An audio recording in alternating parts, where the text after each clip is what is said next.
بسم اللہ الرحمن الرحیم۔ السلام علیکم ناظرین، اس ویڈیو میں نبی پاک صلی اللہ علیہ وسلم کی چند احادیث مبارکہ جن میں نیک اعمال یعنی اعمال صالحہ کی ترغیب دی گئی ہے ان کا ذکر ہوگا۔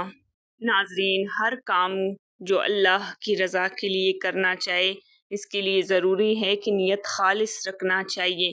حدیث میں ہے، ایک شخص نے پوچھا، یا رسول اللہ صلی اللہ علیہ وسلم، ایمان کیا چیز ہے؟ آپ صلی اللہ علیہ وسلم نے فرمایا، نیت کو خالص رکھنا۔ مطلب یہ ہے کہ جو کام کرے اللہ تعالیٰ کی رضا کے لیے کرے۔ ایک حدیث میں رسول اللہ صلی اللہ علیہ وسلم نے فرمایا کہ اعمال کا دار و مدار نیت پر ہے۔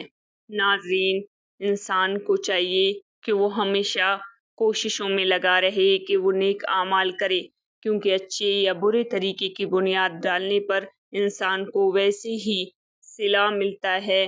حدیث میں رسول اللہ صلی اللہ علیہ وسلم نے فرمایا، جو شخص کسی اچھے طریقے کی بنیاد ڈالے پھر لوگ اس پر چلے تو اس شخص کو خود اس کا ثواب بھی ملے گا، اور جتنوں نے اس کی پیروی کی ہے ان سب کے برابر بھی اس کو ثواب ملے گا، اور ان کے ثواب میں بھی کمی نہ ہوگی۔ اور جو شخص کسی برے طریقے کی بنیاد رکھے پھر لوگ اس پر چلے تو اس شخص کو خود اس کا بھی گناہ ہوگا، اور جتنوں نے اس کی پیروی کی ہے ان سب کے برابر بھی اس کو گناہ ہوگا، اور ان کے گناہوں میں بھی کوئی کمی نہ ہوگی۔ ناظرین، نیک اعمال میں یہ بھی ہے کہ انسان ہمیشہ علم دین کی طلب میں رہے۔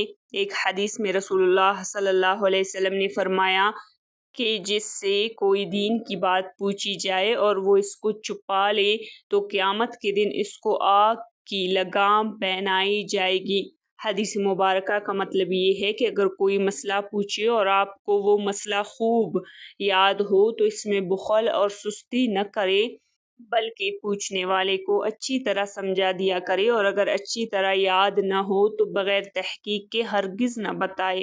ایک حدیث مبارکہ میں رسول اللہ صلی اللہ علیہ وسلم نے فرمایا، جو کوئی 40 حدیثیں یاد کر کے میری امت کو پہنچائے تو وہ قیامت کے دن علماء کے ساتھ اٹھے گا۔ آج کی ویڈیو میں اتنا ہی۔ مزید اس طرح کی اسلامی معلومات اور احادیث مبارکہ سننے کے لیے چینل کو سبسکرائب کریں، ویڈیوز کو ثواب کی نیت سے شیئر کریں۔ جزاک اللہ۔